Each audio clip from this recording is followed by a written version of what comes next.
ശരി തെറ്റ്, നന്മ തിന്മ, ശുദ്ധം അശുദ്ധം എന്നിങ്ങനെയുള്ള അനുമാനങ്ങൾ ഉപേക്ഷിക്കാതെ ശിവനെ നേടാനാവില്ലെന്നാണ് അഘോരികൾ പഠിപ്പിക്കുന്നത്. അഘോരി ഒരു ആവശ്യം ഉന്നയിക്കുമ്പോൾ ബ്രഹ്മാവും വിഷ്ണുവും മഹേശ്വരനും പോലും അവന്റെ ആഗ്രഹം അനുസരിക്കാൻ അവരുടെ എല്ലാ നിയമങ്ങളും ലംഘിക്കുന്നുവെന്ന് പറയപ്പെടുന്നതായി നാം നേരത്തെ പറഞ്ഞുവല്ലോ. അഘോരി ശ്മശാനത്തിൽ താമസിക്കുന്ന നീണ്ട മുടിയുള്ള ഒരു സാധുവല്ല എന്നതിനാൽ ഈ ലോകത്തിലെ നല്ലതോ ചീത്തയോ ആകട്ടെ എല്ലാം സ്വീകരിക്കുന്നവനാണ് അഘോരി. അവൻ ലോകവുമായി ഒന്നായി തീർന്നു. കുളിക്കാതിരുന്നാലോ ശവം കഴിച്ചാലോ ശവഭോഗം ചെയ്താലോ അതൊന്നും അവന്റെ ധാർമ്മികതയെ ബാധിക്കില്ല. ശിവൻ തന്നെ ഒരു അഘോരിയിൽ വസിക്കുന്നു. അഘോരികൾക്ക് ശ്രദ്ധ കേന്ദ്രീകരിക്കാൻ സമാധാനം ആവശ്യമാണ് എന്ന് അഘോരികൾ പഠിപ്പിക്കുന്നു. അതിനാൽ അവർ നാഗരികതയിൽ നിന്ന് അകലെയുള്ള ഒരു സ്ഥലം തിരയുന്നു. അതൊരു കാടായിരിക്കാം, അല്ലെങ്കിൽ മലകളായിരിക്കാം. ഗുരുത്വാകർഷണത്തിന്റെ നേരിട്ടുള്ള ഉറവിടമായതിനാൽ പർവ്വതങ്ങളാണ് ഏറ്റവും മികച്ചത്. പ്രപഞ്ചത്തിലെ ഏതൊരു സത്യവുമായും നേരിട്ട് ബന്ധപ്പെട്ടിരിക്കുന്ന മഹാശക്തിയാണ് ഗുരുത്വാകർഷണം. ശരീരത്തിലെ വസ്ത്രം ശരീരത്തിനും ഗുരുത്വാകർഷണത്തിനുമിടയിൽ തടസ്സമാകുമെന്നാണ് അഘോരികൾ പറയുന്നത്. നാഗരിക ജീവിതത്തിലേക്ക് ഇറങ്ങി ഗുരുത്വാകർഷണത്തിൽ നിന്ന് വേർപെടാൻ അഘോരികൾ ഇഷ്ടപ്പെടുന്നില്ല. കാട്ടിലാണെങ്കിൽ വിഷമുള്ള പ്രാണികളുടെയും ചെറുജീവികളുടെയും ഉപദ്രവം നേരിടേണ്ടി വരും. ചാരം മണക്കുകയാണെങ്കിൽ അവ ഒരിക്കലും അടുത്തേക്ക് വരില്ല. അതുകൊണ്ടാണ് അഘോരികൾ പ്രതിരോധത്തിനും സുരക്ഷയ്ക്കുമായി ശരീരത്തിൽ ചാരം ഉപയോഗിക്കാൻ ഇഷ്ടപ്പെടുന്നത്. ദീർഘനേരം ഇത് ചെയ്താൽ ശരീരത്തിന്റെ ഗന്ധമായി മാറും. ഒരാൾ സാധന ചെയ്യുമ്പോൾ അവർ ഓർമ്മകൾ ഇല്ലാതാക്കാൻ ശ്രമിക്കുന്നു. അതാണ് നമ്മുടെ ജീവിതത്തിലെ പ്രധാന തലവേദന. അതിനാൽ അവ ശരീരത്തിനുള്ളിലെ ഏതെങ്കിലും തരത്തിലുള്ള പ്രവർത്തനം കുറയ്ക്കുന്നതിലൂടെ ശരീരത്തിന്റെ രക്തചംക്രമണം കുറയ്ക്കുന്നു. ശരീരം ശൂന്യമായ പ്രവർത്തനത്തിലേക്ക് വന്നാൽ മനസ്സിന്റെ രക്തചംക്രമണം കുറയ്ക്കേണ്ടതുണ്ട്. അത് ഏതാണ്ട് 0 കുറയ്ക്കണം. പക്ഷേ 0 ശരീരം സുരക്ഷിതമായാൽ തിരികെ വരാമെന്നതിനാൽ മനസ്സിന് എവിടെയും പോകാൻ സ്വാതന്ത്ര്യമുള്ള സമയമാണിത്. അതാണ് യോഗികൾ നോക്കുന്നത്. അഘോരികൾ കുണ്ടലിനെ വികസിപ്പിച്ചെടുക്കുന്നു. അത് കുടൽ ഞെരുക്കുമ്പോൾ അതിജീവിക്കാൻ ശരീരത്തിലെ കൊഴുപ്പ് ഉപയോഗിക്കുന്നു. തണുത്തുറഞ്ഞ മേഖലകളിൽ ധ്യാനിക്കുകയാണെങ്കിൽ അതിജീവിക്കാൻ ശരീര താപനില കുറഞ്ഞത് 3 ഡിഗ്രി സെന്റിഗ്രേഡ് വരെ നിലനിർത്തണം. അഘോരികൾ ശിവനെ പിന്തുടരുന്നു. ആദിയോഗി ഈ ലോകത്തിൽ നിന്നല്ല, മനുഷ്യവംശത്തിൽ നിന്നല്ല, മനുഷ്യനെന്നോ മൃഗമെന്നോ മറ്റേതെങ്കിലും ജീവിവർഗമെന്നോ വേർതിരിച്ചിട്ടില്ല. അവനും വേണമെങ്കിൽ എന്തും കഴിക്കും. സത്യത്തിലേക്കുള്ള യാത്രയിൽ എല്ലാ ഓർമ്മകളും നഷ്ടപ്പെട്ട ആളുകൾ മനുഷ്യൻ എന്താണെന്നറിയാത്തതുപോലെ പെരുമാറിയേക്കാം.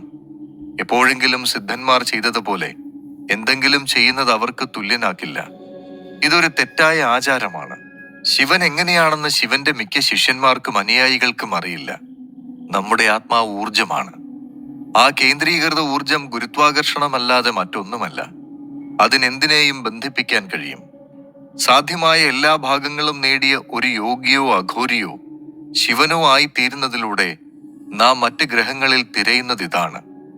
മനുഷ്യന് മനുഷ്യത്വമെല്ലാം നഷ്ടപ്പെട്ട് അവൻ മൃഗത്തേക്കാൾ മോശമായ അവസ്ഥയിലേക്ക് എത്തിയിരിക്കുന്ന കാലമാണിത്.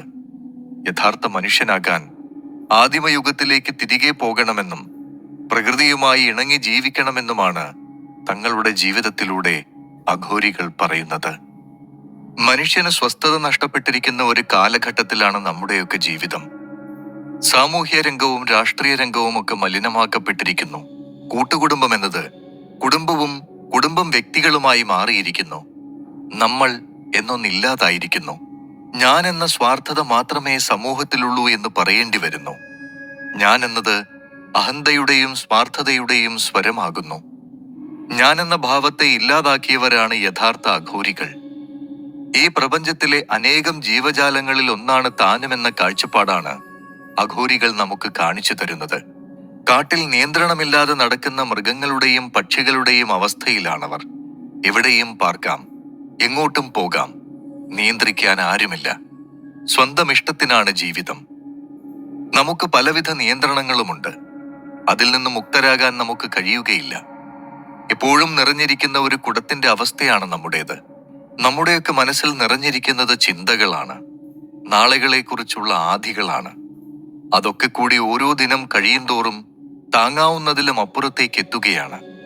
അത് മതിയോ? ജീവിതത്തിൽ നമുക്കും ഒരു ആശ്വാസം വേണ്ടേ? അതിന് നമ്മൾ അഘോരിയൊന്നുമാകണ്ട. അതിന് നമ്മളും മാനസികമായി ഇത്തരമൊരവസ്ഥയിലേക്ക് എത്തണമെന്നാണ് അഘോരികൾ അവരുടെ ജീവിതത്തിലൂടെ സാക്ഷ്യപ്പെടുത്തുന്നത്. സാധാരണക്കാരായി കുടുംബജീവിതം നയിക്കുന്ന പലരും അഘോരമാർഗം പിന്തുടരുന്നുണ്ട്. അവർ നഗ്നരാവുകയോ ശവം ഭക്ഷിക്കുകയോ ഒന്നും ചെയ്യുന്നില്ല. അഘോരി എന്നുള്ളതൊരവസ്ഥയാണ്. ആ അവസ്ഥയിലേക്ക് എത്തിയാൽ മതി. അഘോരികളുടെ ജീവിതത്തിൽ നിന്നും നമ്മൾ പഠിക്കേണ്ട നിരവധി പാഠങ്ങളുണ്ട്. അതിൽ പ്രധാനമാണ് ഒന്നിനെയും ഭയക്കാതിരിക്കുക എന്നത്. ഭയത്തിന്റെ മുനമ്പിലൂടെയാണ് നമ്മുടെയൊക്കെ യാത്ര. നമുക്കെന്തിനോടും ഏതിനോടും ഭയമാണ്. മരണമെന്ന് കേൾക്കുമ്പോൾ തന്നെ നമ്മൾ മരവിക്കും. ഭയത്തിന് ജീവിതത്തിൽ ഒരു സ്ഥാനവുമില്ലെന്നാണ് അഘോരികൾ അവരുടെ ജീവിതത്തിലൂടെ നമുക്ക് കാണിച്ചു തരുന്നത്. ശ്മശാനത്തിൽ താമസിക്കുന്നതും മറ്റും ഇതിന്റെ ഉദാഹരണങ്ങളാണ്. ഏതു പ്രതിസന്ധിയെയും തരണം ചെയ്യാൻ ഇവർക്ക് കഴിയും. സാധാരണ ജനങ്ങൾക്ക് ജീവിക്കാൻ പറ്റാത്ത മലമുകളിലും വന്യമൃഗങ്ങൾ നിറഞ്ഞ കാടുകളിലും ഇവർ വാസമുറപ്പിക്കും. ഇവർക്കാകട്ടെ യാതൊരു വിധത്തിലുള്ള ആപത്തും ഉണ്ടാവുകയുമില്ല.